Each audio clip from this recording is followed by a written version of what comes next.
ഈശോമിശിഹായില് പ്രിയപ്പെട്ടവരെ, ഇന്ന് നമ്മൾ ധ്യാനിക്കുന്നത് 33-ാമത്തെ സങ്കീർത്തനമാണ്. സ്തുതികളാൽ സമ്പന്നനായിട്ടുള്ള ദൈവം, അല്ലെങ്കിൽ സ്രഷ്ടാവും പരിപാലകനുമായ ദൈവം എന്നുള്ളതാണ് അതിൻ്റെ തലക്കെട്ട്. 22 വരികള് രാജാവും പ്രപഞ്ചത്തിൻ്റെ അതിനാഥനുമായിട്ടുള്ള ദൈവത്തെ സ്തുതിക്കുന്നതിന് സങ്കീർത്തകൻ നമ്മളോട് ആവശ്യപ്പെടുകയാണ്. സ്തുതിഗീതങ്ങൾ ആലപിക്കുവാനായിട്ട് ആരംഭത്തിൽ പറയുമ്പോൾ എന്തിനാണ് സ്തുതിക്കേണ്ടുന്നത് എന്നുള്ളതാണ് രണ്ടാമത്തെ ഭാഗം നമ്മളിതിൽ കാണുന്നത്. ഒരുപക്ഷെ 32-ാമത്തെ സങ്കീർത്തനത്തിൻ്റെ അവസാന ഭാഗവും 33-ാമത്തെ സങ്കീർത്തനത്തിൻ്റെ പ്രാരംഭവും ഒരുപോലെ ഇരിക്കുന്നതായിട്ട് നമുക്ക് പലപ്പോഴും തോന്നാറുണ്ട്. ദൈവസ്തുതികൾ എല്ലാ സൃഷ്ടികളും നടത്തേണ്ടതാണ് എന്നാണ് സങ്കീർത്തകൻ പറയുന്നത്.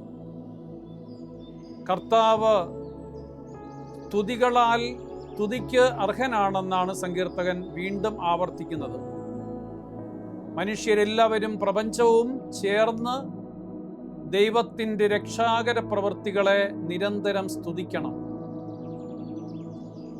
ദൈവത്തിൻ്റെ നീതി, ദൈവത്തിൻ്റെ ന്യായം, ദൈവത്തിൻ്റെ കാരുണ്യം, ഈ 3 കാര്യങ്ങൾ പ്രപഞ്ചം മുഴുവനും നിറഞ്ഞു നിൽക്കുന്നു. ദൈവപരിപാലന ഉള്ളിടത്ത് മറ്റൊരു ശക്തിക്കും ജയിക്കാനാവില്ല എന്ന് സങ്കീർത്തകൻ അടിവരയിട്ട് പറയുകയാണ്.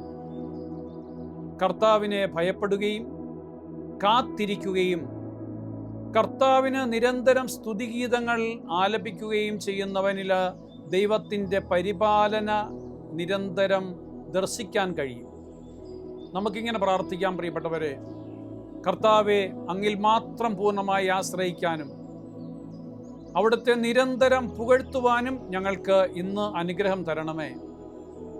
സർവസൃഷ്ടികളോടും പ്രപഞ്ചത്തോടും ചേർന്ന് അങ്ങേ ഞങ്ങൾ ആരാധിക്കുവാനായിട്ട്, പുകഴ്ത്തുവാനായിട്ട് ഞങ്ങളുടെ ഹൃദയങ്ങളെ ഒരുക്കണമേ.